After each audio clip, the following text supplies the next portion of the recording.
The FBI has his phone. What Congressman Andy Ogles has to say about the investigation into his campaign finances and what a former FBI agent wants you to know. Women who work downtown are worried. The call to action after a series of violent attacks in broad daylight. Plus, the wrong approach? Why one man who beat homelessness says Nashville's plan won't work. Fox 17 News at 9 starts now. Middle Tennessee's only primetime news. This is Fox 17 News at 9, your Code Red station. Well, we begin tonight with Operation Crime and Justice, and Congressman Andy Ogles taking to X to publicly admit the FBI is investigating him. He says for an honest mistake surrounding campaign finances. Now, this investigation, which Ogles speaks to in this post, comes right after he defeated Metro Councilwoman Courtney Johnston in the Republican primary. Fox 17 News' Caitlin Miller tonight live downtown at the federal courthouse with more on the Ogles investigation. Yes, well, Congressman Ogles says that in his post that last Friday, the FBI took possession of his phone. He says that they're investigating issues with his financial campaign reporting. Congressman Andy Ogles says in his post, quote, "It has been widely reported for months that my campaign made mistakes in our initial financial filings.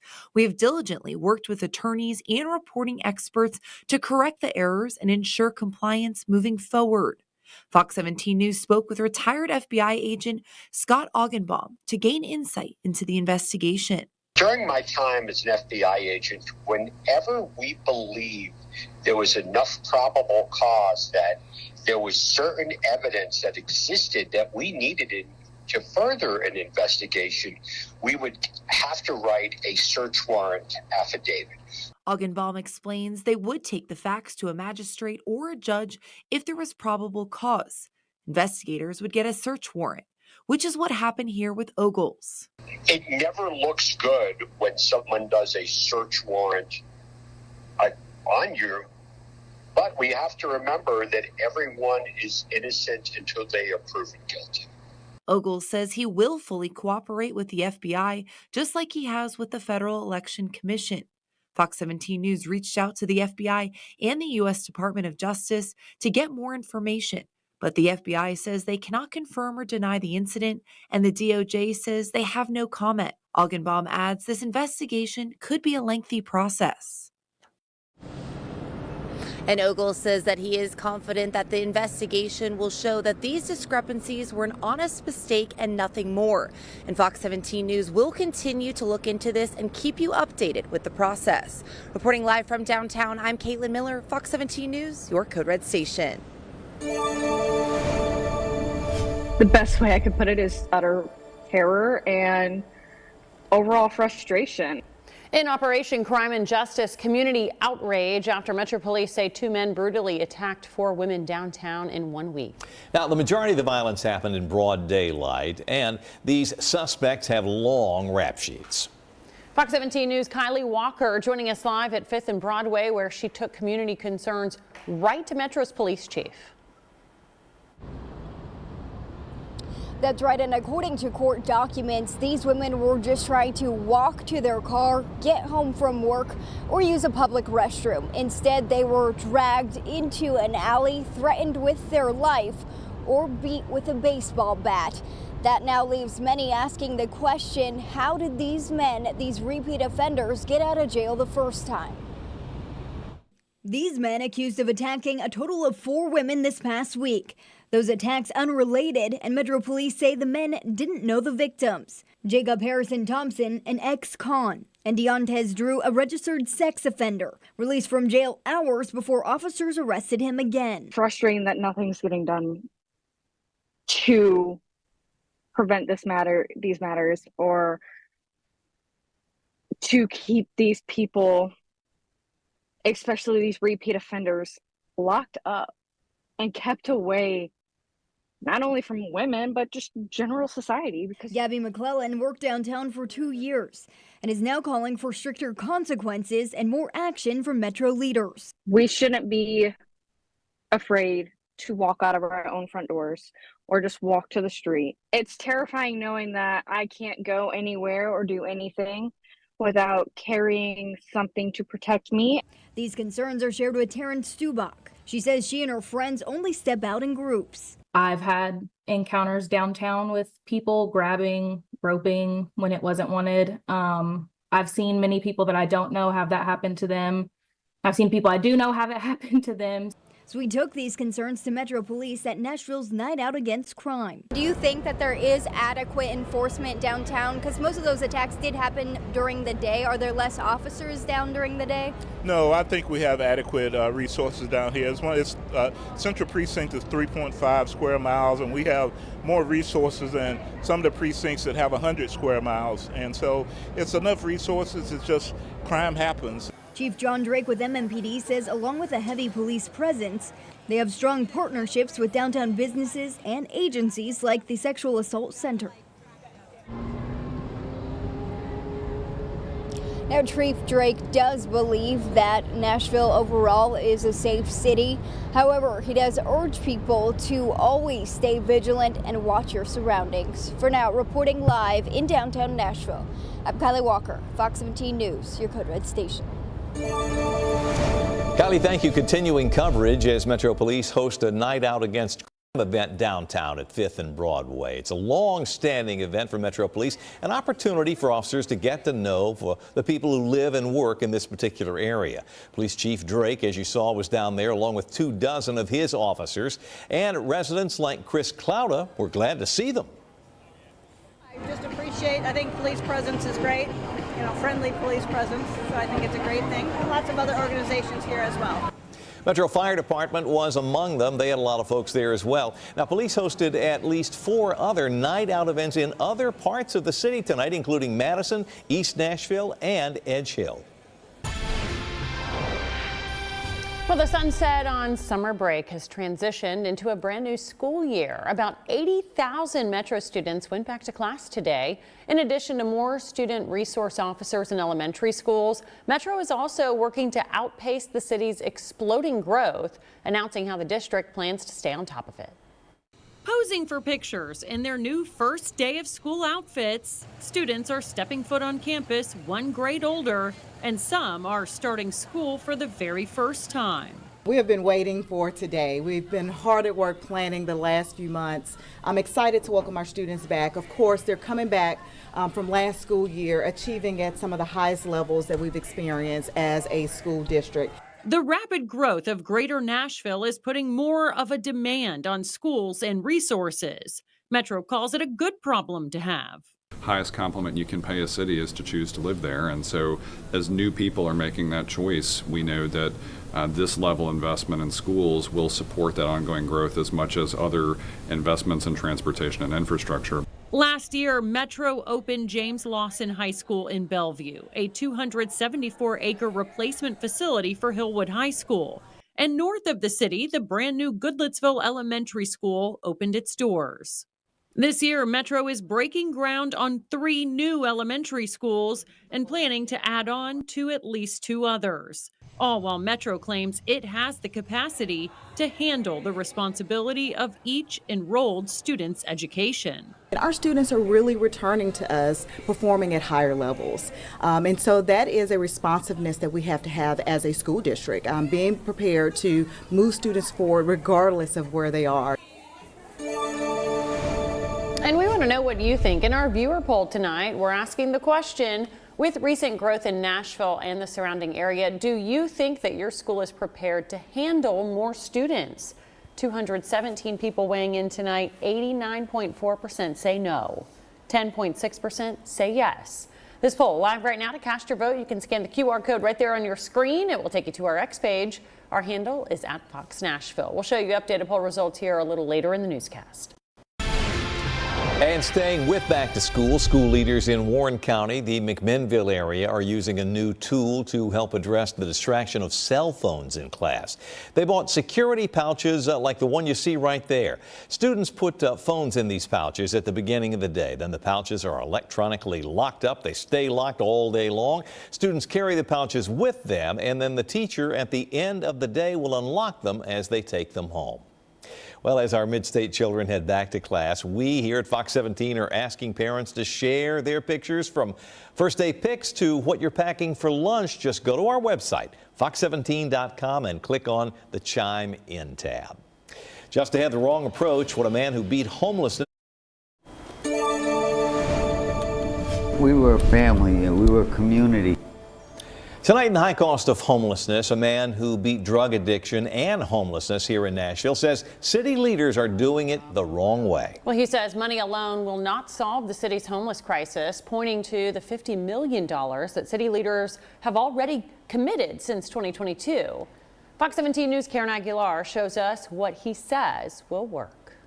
Some people in these apartments behind me are sick and tired of a homeless encampment being nearby. In fact, it is right down the road past those trees near the gates. A man that I spoke with who was previously unhoused tells me the best way to help those who are homeless is give them incentives. This is our place. Chris Feiselman is a recovering drug addict and survivor of the streets who has his own place now. This is me when I was cleaning up Brookmead. He has come full circle from crack cocaine addiction and homelessness to sobriety, and he believes he knows the answer to the high cost of homelessness. So you think encampments, they are beneficial to those that are experiencing homelessness? If they could be done right. But the very first step that I think the Homeless Outreach Commission needs to take is to negotiate with them, give them a dumpster, but give them the tools they need to clean it themselves. Instead of city leaders closing camps down, Chris says, make them a temporary solution, a bridge to more permanent housing.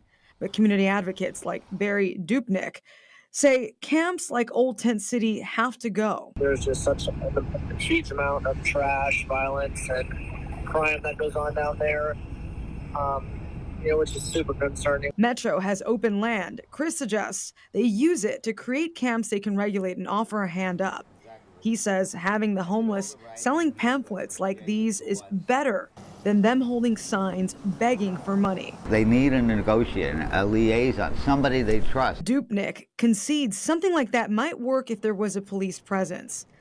Metro Office of Homeless Services says it has people in the camps weekly and only closes camps down when the people have housing. A spokesperson with the Metro's Office of Homeless Services tells me that they have outreach workers inside of camps weekly. They're trying to figure out if that can be daily. They also tell me they don't close camps down unless the people inside of them have found housing. Reporting in Nashville, Karen Aguilar, Fox 17 News, your Code Red station. All right, let's talk about the weather. It has been hot, hot, hot, and it is bound to end sometime. It does end at some point this week. Kind of exciting. She smiles, yeah. It's like Fired something up. new to talk about, yeah, besides the heat. Something different, yeah. Yes, we will be looking at a nice break in the heat as we head towards the weekend. We'll have to endure a few more hot days, but it's coming, so we do have that to look forward to. We've got dry weather here in Nashville. Your eye, of course, drawn towards what's left of Debbie this evening as it continues to churn here along the Carolina coastline, producing still quite a bit of rainfall, and flooding will continue to be a concern for the Carolina coastline for another day, maybe 2 days, as this slowly marches up the eastern seaboard. We've got a front here that'll be pushing through tonight, which is actually going to cool us down a little bit going into tomorrow. But we notice that we continue to find the dry air, not even finding much in the way of cloud cover. This is a look at our water vapor imagery, and this is a really fascinating look here at the satellite water vapor, showing where all, of course, the moisture is associated with the tropical system. All the orange stuff that you see here, this is dry air that's being pulled in behind the system, and not only behind it, but being pulled inside the tropical system here. So this will likely have some impact for folks along the coastline here for the low country and maybe portions of the Grand Strand as this pushes northward. This would mean lesser rain totals, at least in the short term, as this dry air continues to fill in here. But that's interesting to see here how it just fills in and kind of getting pulled in there on the backside. So we will continue to find dry conditions being on the other side of the whole system. Slightly cooler conditions for Wednesday. We are looking at even cooler conditions for the weekend. So we do get a little bit of a break tomorrow, even better looking for the weekend. And rain, it's going to be hard to come by for us. I don't see it anytime soon. So you'll need to make sure that you continue to water those plants that you have because they desperately need a drink of water with the heat that we've had around. Now, tomorrow temperatures will be in the low 90s. So it'll still feel hot. It's pretty much average for this time of year, but it's maybe 5 degrees, 6 degrees cooler than where we've been. 83, 10 o'clock, 90 by 2 with a mainly sunny sky throughout the day. And as I mentioned, dry conditions will be around.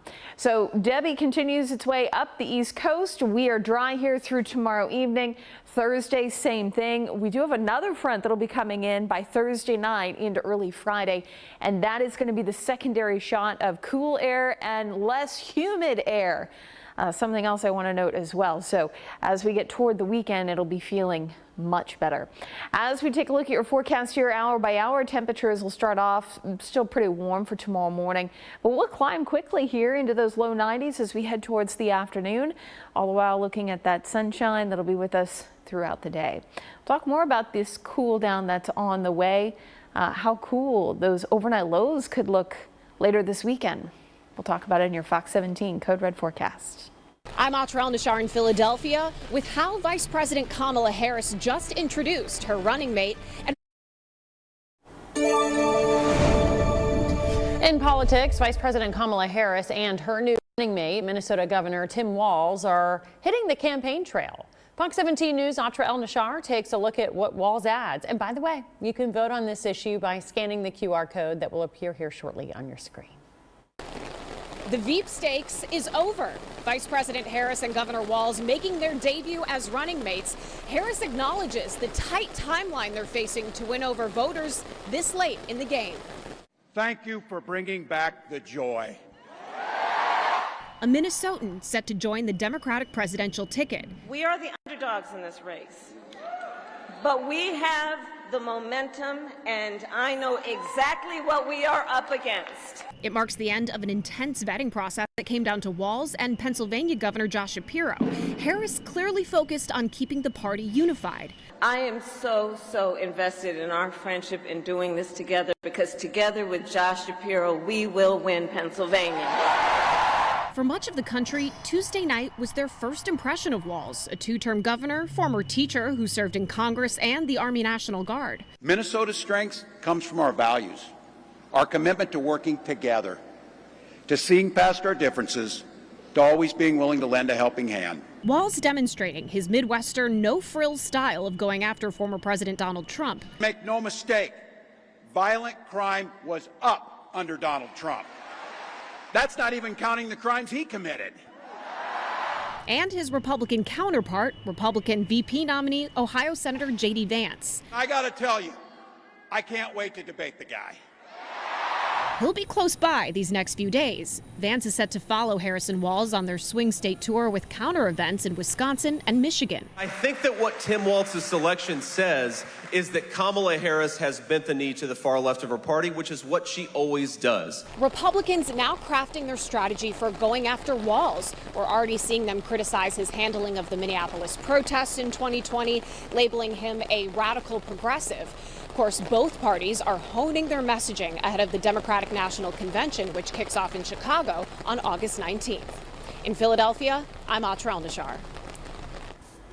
Well, during that story, we had a QR code with a poll that asked the question, do Kamala Harris and Donald Trump's running mates have an impact on your vote? 530 people weighing in tonight. 65.8% say no. 34.2% say yes. Continuing coverage now as Vice President Harris's pick of Tim Walz as her running mate. Kentucky Governor Andy Beshear among the first to weigh in after the announcement. He posted on his X page, "It was an honor to be considered in this process, but Tim Walz is a great friend and a great choice." He goes on to say, "I support this new ticket fully and will." Continuing coverage now on Kamala Harris's selection of Minnesota Governor Tim Walz as her running mate in the race for the White House. And joining us now with more on the Democratic nominee's pick is veteran political analyst Linda Schatt, who worked in the Carter White House. Linda, great to have you with us on this. How does Tim Walz help the Democratic ticket? Well, I think first I'd say he brings kind of a Midwestern dad energy to the ticket. When you have everyone from Joe Manchin to Nancy Pelosi to AOC saying that he is the right person for this job, I think you've done something spectacular as far as Kamala Harris is concerned, and that is you've unified the party. So he brings that. He's kind of a heartland of America Democrat. He's a history teacher, football coach, a veteran, a congressman who fought for veterans' rights. But he's also somebody who it gets to why you choose a vice president, and that is you choose a vice president for chemistry, for balance, and to be a fighter. And what Kamala Harris has done here is she's doubled down on her own happy warrior persona. This is a guy who speaks plainly and says things that make people smile, even as he's attacking his opponent. Now, having said all that, will criticism from the right, and it's already coming, I read something on X this afternoon from Tennessee U.S. Senator Marsha Blackburn saying that this guy, Walz, wants to give illegal immigrants health care, driver's licenses, and college tuition. Will that stick? You know, because border security remains a big issue for a lot of people on both sides of the aisle. Border security is going to be one of the top two issues for voters, no doubt about it. I think the fact checkers will have some fun with what people will be claiming that Kamala Harris and Tim Walz are for, and it's going to be up to the Democratic campaign to clarify their positions on those things. Now, there's already talk of maybe these two vice presidential candidates debating. Do you like that idea, and does that even matter to the American people in your judgment? In this case, there's so much excitement around this campaign. There's so much excitement around J.D. Vance and now Tim Walz. I think that while the vice presidential nominee usually does not make a difference, I think at least it will be must-watch TV to watch J.D. Vance and Tim Walz debate who is more the everyman. You know, thinking about that, I couldn't help but think of Dan Quayle and Lloyd Benson back in the day, and Benson saying, Mr. Quayle, you know, you're no Jack Kennedy. So maybe we're setting the stage for something like that. I think you're right, and as I said, I think people will want to buy tickets to watch that debate. Well, we will have a front row seat. Veteran political analyst Linda Schatt, thank you as always for sharing your thoughts on this. Thank you for having me. Well, looking ahead now to some events that nature lovers and pet owners will want to be aware of. Cheekwood Gardens will be welcoming dogs onto the property several nights this month. Every Thursday night in August, dog owners can bring their pets with them to Cheekwood Concert Series from 5:30 until 9. Food, dog merchandise, and other essentials will be available. Owners are asked to just bring their own dog bowls and keep their pups on a leash. And this weekend, Nashville's annual Tomato Art Fest will be back in town. The free festival will happen at 5 Points in East Nashville this Friday and Saturday. Some of East Nashville's best musicians take the stage at Tomato Art Fest, and there will be hundreds of tomato-themed art and clothing pieces up for grabs, plus food and drinks and a tomato costume parade. That's some video from a while back. Yeah, Did you see that? it's vintage.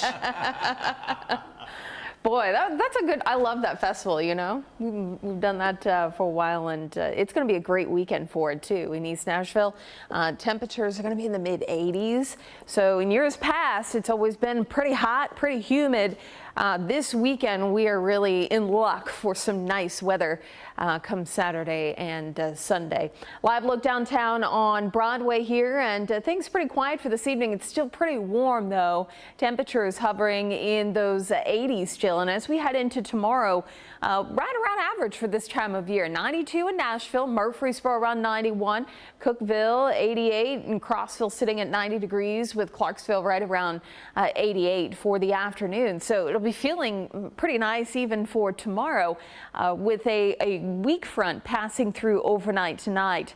We'll hang on to those low 90s for a few more days, and then we'll really start to feel it as we head towards the weekend. Just for perspective, our average high continues to stick around 91, but as we get towards the 12th of August, that is when our average begins to drop. Slowly but surely, we will start to see those numbers fall out of the 90s for our average highs.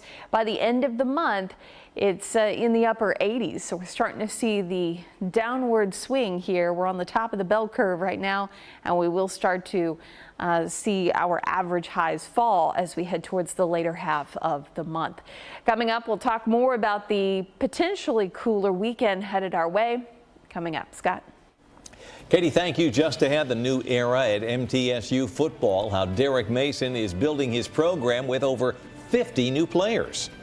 Hey there, I'm Jennifer Waddell from Fox 17 News this morning. We all know an apple a day could keep the doctor away. That's the famous saying, right? Well, there's a new study that shows eating lots of fruits and vegetables could help reduce your risk.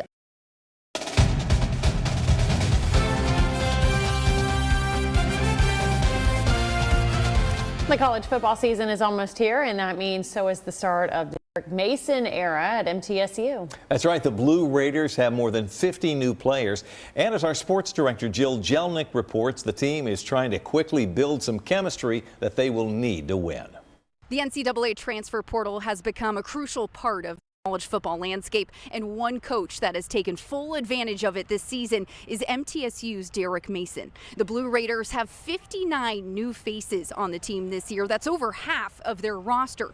But Coach Mason emphasized that this isn't a rebuild. Even though it's his first year with the team and they have so many new players, this is a team that hopes to compete right away.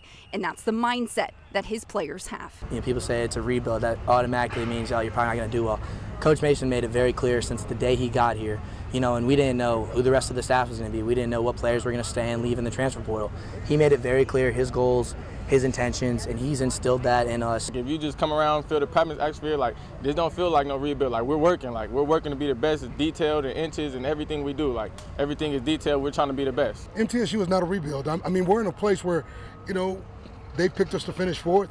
Why settle for second when first is available, right? So we know that we got to gain ground and do what we can to be the best team we can be. One of the few returners this season for the Blue Raiders happens to be one of the most important. Quarterback Nick Vadiato enters his fourth season with the team and became just the third different QB in MTSU history to record a 3,000-yard passing season. Now, with so many new faces on this year's squad, the challenge is building chemistry as quick as he can. 59 new guys, you gotta find a way to bring in all those guys together, get them on the same page in such a short period of time. A lot of those player-led practices in the summer were really key to what we did, and I think just building that chemistry when coaches aren't around is super important. You got to get to know the guy next to you, whether it's on the field, whether it's in the locker room. Nick has made probably one of the best impressions of everybody that I've been here, from welcoming me in to, because I didn't know anybody here on the team, so Nick was one of the first people I met, and I feel like the way he kind of brought me in helped me and him get a better connection.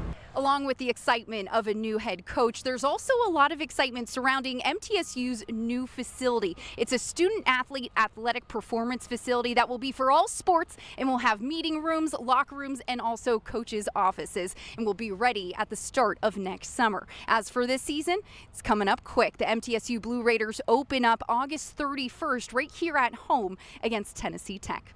Reporting from MTSU, Jill Jelnick, Fox 17 Sports, your Code Red station.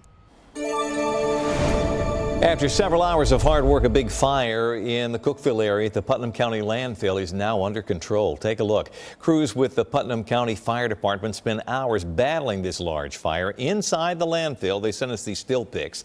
Firefighters used both water and dirt to get that fire under control. Still no word on exactly how it started. Coming up, we'll talk more about our cooler weekend that we could expect in just a few days' time. And cases once again on and when the updated COVID-19 vaccine is expected to be out. Right now, it's the most common COVID-19 variant in the U.S. KP3, a descendant of the Omicron variant, is spreading across the country. And if it's been a while since you've been vaccinated, you may be vulnerable. Immunity, we're learning, lasts around 4 to 6 months. So keep that number in the back of your mind. That is probably the reason that we're seeing a summer surge as the protection wears off from the last set of shots. The newest COVID vaccines expected to be out this fall will target the JN1 strain because it, too, is in the Omicron family. Experts expect it to provide protection against strains currently circulating. The CDC recommends everyone aged 6 months and older receive an updated vaccine to protect against getting seriously sick from COVID-19, especially those who are most vulnerable, including those who are immunocompromised, have underlying health conditions, certain disabilities, and seniors. Also, there's been a lot of discussion recently about a combination shot, COVID and flu. Maybe you've heard about this. It would be COVID and flu in the same shot. Moderna, the pharma company, had some positive trial results with that combination earlier this summer, but we're learning it's not going to be ready for this fall. CDC says it's safe to receive the COVID-19 and flu vaccine at the same time. Experts recommend you get both before the end of October.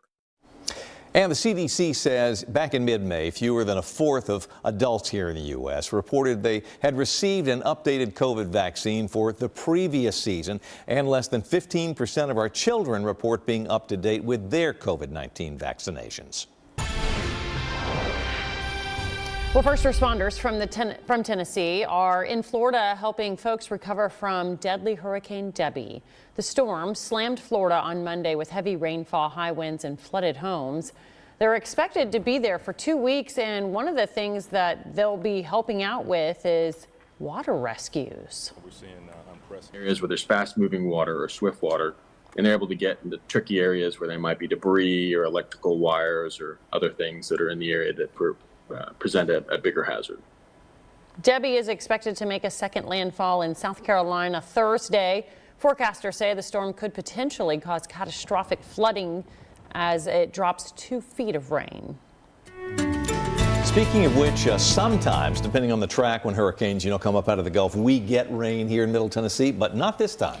No, not this time. We're actually kind of in the sweet spot, if you will, for drier air and sunshine, and that's exactly where we're sitting for this week. So not a bad place. Not a bad place. So we could use, I think, some cooler weather, and we do actually have some of that on the way, thanks to a few fronts that'll be pushing through, and that'll be one tomorrow. Actually, won't feel it as much in the morning. We'll see it more in the afternoon. Temperatures should be about 5 degrees cooler, in the low 90s. You can see here bus stop forecast for tomorrow right around 74 at 7, 76 by 8, and by 9 o'clock already close to 80 degrees. All the while looking at mainly sunny to partly cloudy skies.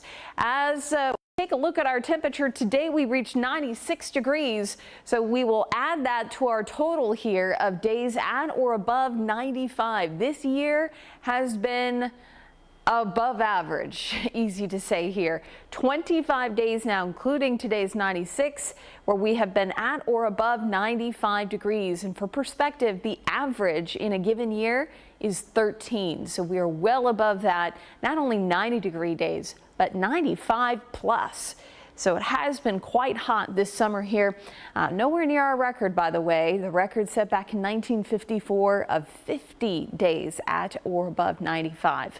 Now, we have not seen very much rain in the past few days as well. We had a pretty stormy couple of weeks, but now we're drying out again, and that's going to be the story all the way through the week into early next week. Maybe a stray shower come Tuesday. Some of the long-range models, it's looking more like Wednesday, maybe Thursday of next week here. So I want to talk more about the cooler weather that we're going to see. This is taking a look at our upper level pattern and what we could expect as we head towards the weekend. So here's Thursday, and I want you to check out this sort of blue blob that's coming in out of Canada. Your eye drawn to the north here. This is actually an upper level low that is going to sink our way as we head into Friday and more so into Saturday and Sunday. So notice how it just hovers over the Great Lakes region. This is going to help pull in some colder air from Canada and is the beginning here, at least, of what looks more like a fall pattern for us. It's not going to be much colder. colder, but it's going to be noticeably cooler, especially as we head towards Saturday evening and then into Sunday. Notice how that low just kind of hangs out here in the Great Lakes region. Again, the effects on what it can do for us is brings us cooler weather, where we will be looking at the possibility of upper 50s to low 60s by early Sunday morning. And I think that's going to be where we will bottom out, if you will, as far as our cool weather goes. Still a couple of days to iron out details here, but I'd say it is possible that we could see some of these lows in the low 60s, at least here in Nashville. In fact, forecast right now is 63. Outside of city centers, upper 50s, definitely possible. You can see the noticeable difference as well from Friday's afternoon high at 92 to Saturday's at 86. All the while looking at plenty of sunshine, not much chance for rain. Well, New tonight, TikTok and its parent company ByteDance now battling a potential ban here in the U.S. The popular app claims that the U.S. Department of Justice wants special permission to file part of its brief in evidence, in secret when these two head to court. Now, TikTok claims if that happens, it would prevent it from being able to properly defend itself. Now, if the court doesn't agree to reject this evidence, TikTok says a district court judge should be appointed. TikTok repeatedly has denied DOJ claims that it shares user data with the Chinese Communist government. Well, new tonight, a Pakistani man accused of targeting former President Trump has been charged with seeking to carry out several political assassinations. Investigators say Asif Merchant has ties to the Iranian government. The FBI believes Mr. Trump and other current and former government leaders were the intended targets. There has been no evidence connecting this plot and last month's attempt on the former president's life. Just ahead tonight, the cost of streaming TV gets steeper. Just how much Disney and Hulu are raising rates. And found more and more places. The growing concerns over microplastics being found practically everywhere. They've been found in food, water, even in the human body. Many have questioned how dangerous these tiny pieces of plastic are. Because microplastic particles carry with them all the toxic chemicals that are in plastic, they act like little Trojan horses. They can carry these toxic chemicals into the tissues, into the organs of the human body. And some of these chemicals can cause cancer, some can cause neurological disease, some can interfere with the balance of hormones in the human body and interfere with reproduction. The 2022 World Health Organization report concluded microplastics pose no clear risk to human health. Despite this, researchers still recommend avoiding them. Some ways to avoid them are by preparing meals at home and not microwaving food in plastic trays. Tonight, the price of Disney streaming services are about to get a little steeper. The media giant announced across-the-board price hikes. Now, come October the 17th, U.S. subscribers to Disney Plus will have to pay $2 more per month. Hulu's ad-supported plan is also going up $2 a month, and its ad-free plan, along with ESPN Plus, will rise by $1 a month. This bump in prices comes as media companies in general face changing consumer behavior, rising business costs, and harsh regulators that are skeptical of mergers. A landmark ruling that could impact the way we search online. I'm Christine Frizzau in Washington with the details straight ahead. Think of it as prayer by phone. I'm Liz Bonus. Digitally delivered faith and prayer apps are making a difference in our mental health. We explain how just ahead. This is Fox 17 News at 10, your Code Red station.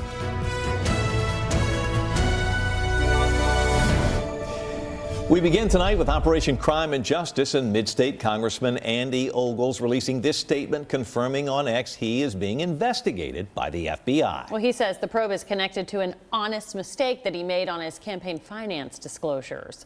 Fox 17 News' Caitlin Miller joining us live from the federal courthouse downtown with what she's now learned about the case. Caitlin? Megan Scott, Congressman Ogles says that he is fully cooperating with the FBI. Now, in his post on X, he said that last Friday the FBI took possession of his cell phone. Ogles says in his post, quote, "It has been widely reported for months that my campaign made mistakes in our initial financial filings.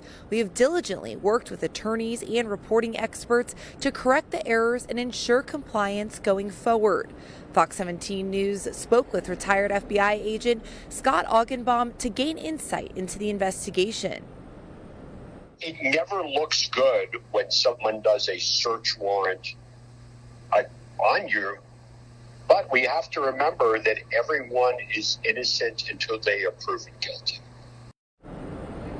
Fox 17 News reached out to the FBI and the U.S. Department of Justice to get more information, but the FBI says they cannot confirm or deny the incident, and the DOJ says they have no comment. Now, Ogles says that he is confident that this investigation will come out and show that the financial discrepancies were honest mistakes and nothing further. And Fox 17 News will stay updated. We'll keep you updated on this and stay on this issue. Reporting live from downtown, I'm Caitlin Miller, Fox 17 News, your Code Red station. What message would you have for women that are kind of scared to step out? Continuing Operation Crime and Justice tonight, Metro Police Chief weighing in after 4 women are brutally attacked downtown in the past week. Fox 17 News' Kylie Walker's live downtown tonight with more on the Chief's message. Police say that the men involved targeted complete strangers, most of which in broad daylight, leaving many to ask the question, why were these men, these repeat offenders, out of jail the other times? Now, Jacob Harrison Thompson and Deontez Drew are now facing attempted aggravated rape, aggravated kidnapping, among other charges. Now, Thompson, keep in mind, is an ex-con with a lengthy criminal history dating back to 2010, and Drew is a registered sex offender who is accused of committing these crimes hours after he was released from jail. These 2 individuals were released early. They were out and tried to prey on some victims, but we just having the presence down here, the strong commitment and partnerships from the businesses and community here, we were able to take them into custody. We also asked Metro Police if there's a lack of resources downtown, but Chief John Drake says they have a heavy police presence downtown with more resources than some of the precincts that have 100 square miles. And in case you missed it, earlier tonight I did speak with a couple of Nashville women who shared their concerns and their fears when stepping out downtown. Now, we have these interviews on our website, fox17.com. For now, reporting live in downtown Nashville, Kylie Walker, Fox 17 News, your Code Red station. Thank you, Kylie.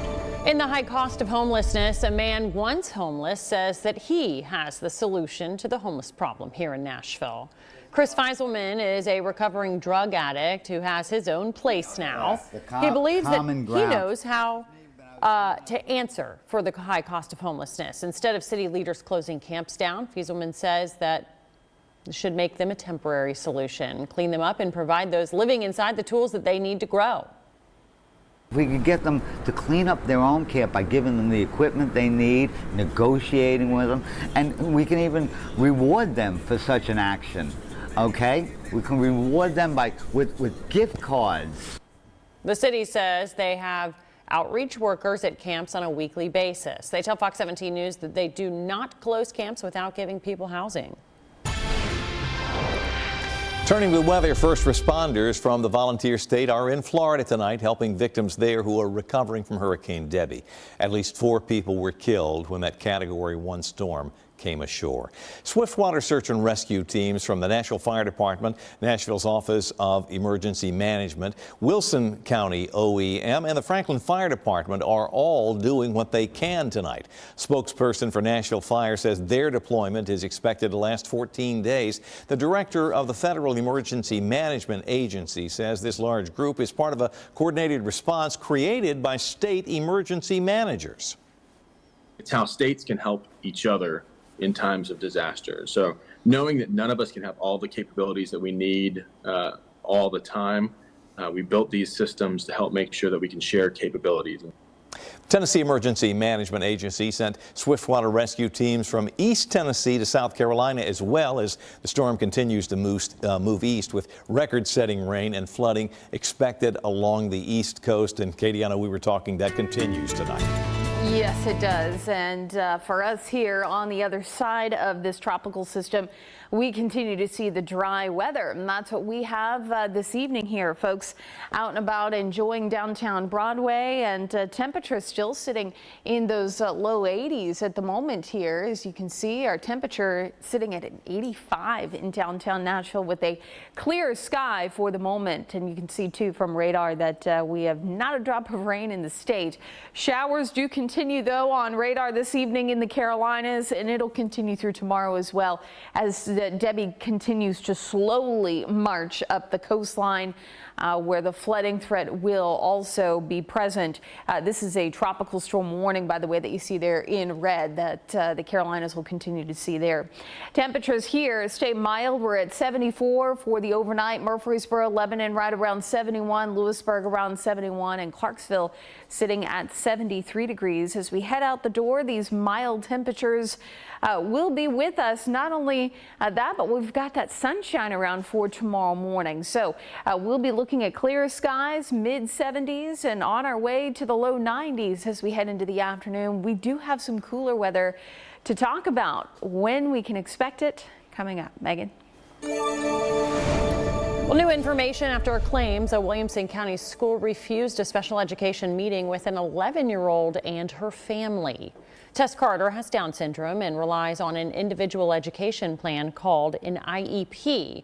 The family turned to Fox 17 News after they say the principal at Bethesda Elementary canceled a scheduled meeting because they brought an advocate. Since then, Fox 17 learned the principal sent a resignation email to Bethesda families on May 24th, one day after the district was aware of our story. Through a public records request we discovered days later on May 29th, the principal sent an official letter of resignation to the district. But at this point, we're trying to figure out how to move forward here and get things changed. And also, I would like for other parents to know that it's not appropriate. Coming up tomorrow night on Fox 17 News at 9, Amanda Chin breaks down the school's response. In sports, less than a week left now for the Paris Olympic Games, and Team USA is still in the overall lead in terms of the big medal count. Right now, America has 86 total medals. Folks, that now includes 24 gold medals, which is more than any other nation. We have 31 silver medals and 31 bronze medals to go along with that. Team USA on a great run, hoping we can add to that the Paris Olympics. Crimes connected to a violent Venezuelan gang are now happening across the country. And as Fox 17 News' Matt Galka explains, there are growing calls tonight to squash that problem before it gets further out of hand.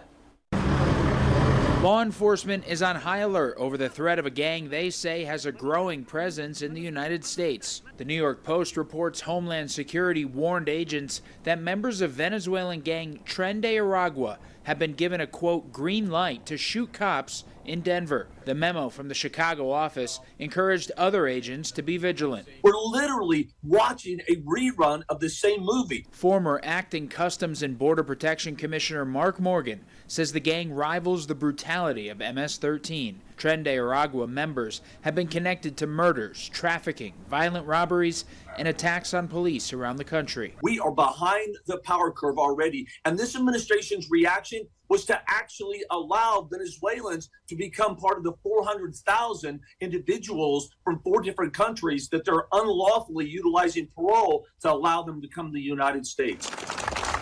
This video from June shows 2 New York police officers being released from the hospital after being shot trying to arrest one of the gang members. Experts say having a green light to shoot at cops is not surprising. In Venezuela, the police very casually shoot at them.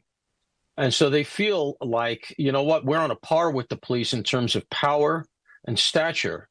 And they shoot at us, so we're going to shoot at them. El Paso, Texas officials told the Daily Mail that the gang is now basing its operations right across the border in Ciudad Juarez. Meanwhile, the State Department is offering rewards for up to $12 million for information that leads to the arrests of 3 of the gang's leaders. Reporting in Washington, I'm Matt Gelka. A landmark ruling that could impact the way we search online. I'm Christine Frizzau in Washington with the details. Stocks on Wall Street recovering after Monday's sell-off was blamed on concerns the U.S. could be heading into a recession. The Dow plunged more than 1,000 points and the S&P 500 had its worst day in nearly 2 years. Wall Street's fear gauge, the VIX, hitting its highest level since the pandemic market plunge of 2020. The employment report on Friday woke a lot of people up to say, you know, it's not as good as I thought. And stocks are pretty expensive. I think I'll sell a stock or two. Google is expected to appeal a federal judge's decision that said the way it runs its search engine is a monopoly and illegal. Google saying in a statement, quote, "This decision recognizes that Google offers the best search engine, but concludes that we shouldn't be allowed to make it easily available." The ruling marks the first anti-monopoly decision against a tech company in decades. The appeal could take years. And consumers using their phones are finding ways to score savings when they shop. They're scanning merchandise to compare prices, finding promo codes, and capturing digital coupons to snag discounts. As of July, more than a quarter of U.S. adults saying they're using coupons. Jerry Willis, Fox Business. Continuing coverage of a landmark court ruling against one of the biggest companies in the world. A federal judge says Google's search engine is a monopoly. Now, similar lawsuits date back to the Trump administration. But as Fox 17 News' Christine Frizzau reports, experts believe this case could be the one that changes everything. Is Google a monopoly? For years, the Department of Justice has said yes. A federal judge now agrees, ruling in one of the biggest antitrust lawsuits in a generation that Google has unlawfully used distribution agreements to thwart competition and maintain its monopoly in the market for general search services and in various online advertising markets. Monopolies threaten the free and fair markets upon which our economy is based. They stifle innovation, they hurt producers and workers, and they increase costs for consumers. This case focused on Google's search dominance, which the government said it maintained by paying companies like Apple and Samsung tens of billions of dollars to be the default search engine on internet browsers and mobile devices. The accusation and now the finding is that Google has deliberately, in order to shore up its monopoly, made it so that no other search engines can get the kind of scale they would need to be real competitors to Google. In other words, the more you use Google, the more data it collects on you and what you're likely to click on, which means it will provide the best recommendations. The result? Google now controls roughly 90% of the world's internet searches. A defiant Google promising to appeal the ruling, writing in a statement, "This decision recognizes that Google offers the best search engine, but concludes that we shouldn't be allowed to make it easily available." With other lawsuits against Google, Meta, Amazon, and Apple already underway, some experts say this one may be the turning point. It sets up a number of possibilities ultimately for the Supreme Court to weigh in and decide what its modern views about monopolization, dominant firm behavior are.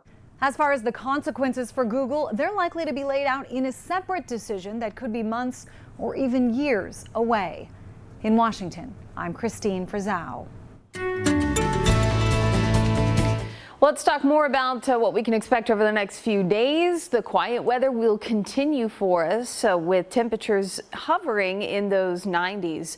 We will be slightly cooler for Wednesday, still in the 90s, but right around 91, 92 degrees expected. It'll be a good 5 degrees cooler than where we've been. And then even better conditions expected for the weekend. Not only are we going to be feeling cooler with temperatures in the 80s, but the humidity will be coming down as well. Be feeling very comfortable. The rain nowhere in sight, at least through the weekend and into early next week. So dry conditions for Wednesday, Thursday, and Friday. You want to make sure that you are watering the flowers and the lawn, as they're going to need those drinks of water with temperatures still quite warm. 83 our temperature for 10 o'clock. We're up to about 90 as we head towards 2. Should be looking at a mainly sunny to partly cloudy sky and a light breeze every now and then. But overall, still feeling pretty warm for us here. Average is right around 91. We should be right at that for tomorrow. So we take you through future track here. Debbie continues to churn off the South Carolina coast, dumping quite a bit of rainfall and very slow moving. Front that is going through overnight tonight into Wednesday will actually help keep it more on the coastline, and we stay dry. And then we go into Thursday night. You can see as we head through Thursday evening, another front is going to arrive, and that'll be the one that has cooler air behind it, along with it drier air just in time for the weekend. As far as temperatures go for Wednesday, we'll start in those mid 70s and work our way into the afternoon. Low 90s expected for much of the afternoon hours, and should hover right around 90 here, even going into the early evening, about 4 to 5 o'clock. Much cooler air, though, as I mentioned, on the way for the weekend. We'll be looking at highs in the mid 80s. For tonight, looking at a partly cloudy to mainly clear sky. Our temperature sitting at around 74, 92 for the high on Wednesday. Not quite as hot as it's been, but will still remain sunny for us and pretty humid. So we'll call it humid all the way through Friday. That break is going to be Friday night into Saturday. So 90s the story here Wednesday, Thursday, and Friday. That cold front comes through and we find that nice break in the heat and the humidity. Highs only in the mid 80s both days here. More importantly, I think what's important to point out are these overnight lows. We could be in the low 60s here in Nashville early Sunday and Monday morning. Outside of city centers, easily in the upper 50s. So hopefully that holds true as we head towards the weekend. Monday and Tuesday of next week in those mid to upper 80s. And so is the start of the Derek Mason era at MTSU. It's a great story. The Blue Raiders 5 days into fall camp, now trying to build the chemistry with nearly 60 new players. Fox 17 Sports Director Jill Jelnick has a story tonight from the Borough. The NCAA transfer portal has become a crucial part of the college football landscape, and one coach that has taken full advantage of it this season is MTSU's Derek Mason. The Blue Raiders have 59 new faces on the team this year. That's over half of their roster. But Coach Mason emphasized that this isn't a rebuild. Even though it's his first year with the team and they have so many new players, this is a team that hopes to compete right away, and that's the mindset that his players have. You know, people say it's a rebuild. That automatically means, oh, you're probably not going to do well. Coach Mason made it very clear since the day he got here, you know, and we didn't know who the rest of the staff was going to be. We didn't know what players were going to stay and leave in the transfer portal. He made it very clear his goals, his intentions, and he's instilled that in us. If you just come around, feel the practice atmosphere, like this don't feel like no rebuild. Like we're working to be the best. It's detailed in inches and everything we do. Like everything is detailed. We're trying to be the best. MTSU is not a rebuild. I mean, we're in a place where, you know, they picked us to finish fourth.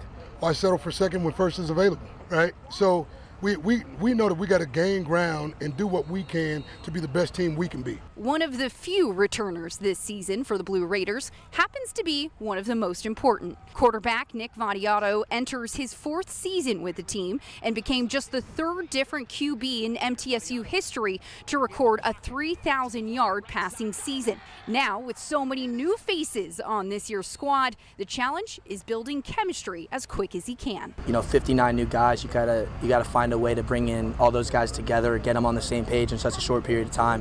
A lot of those player-led practices in the summer were really key to what we did, and I think just building that chemistry when coaches aren't around is super important. You got to get to know the guy next to you, whether it's on the field, whether it's in the locker room. Nick has made probably one of the best impressions of everybody that I've been here, from welcoming me in to, because I didn't know anybody here on the team, so Nick was one of the first people I met, and I feel like the way he kind of brought me in helped me and him get a better connection. Along with the excitement of a new head coach, there's also a lot of excitement surrounding MTSU's new facility. It's a student-athlete athletic performance facility that will be for all sports and will have meeting rooms, locker rooms, and also coaches' offices, and will be ready at the start of next summer. As for this season, it's coming up quick. The MTSU Blue Raiders open up August 31st right here at home against Tennessee Tech. Reporting from MTSU, Jill Jelnick, Fox 17 Sports, your Code Red station. Think of it as prayer by phone. I'm Liz Bonus. Digitally delivered faith and prayer apps are making a difference in our mental health. We explain how just ahead. Hey there, I'm Jennifer Waddell from Fox 17 News this morning. We all know an apple a day could keep the doctor away. That's the famous saying, right? Well, there's a new study that shows eating lots of fruits and vegetables could help reduce your risk of heart and kidney disease. But how much would you have to eat in order to do that? We'll take a closer look at how much you should be eating to see the benefits Wednesday on Fox 17 News this morning.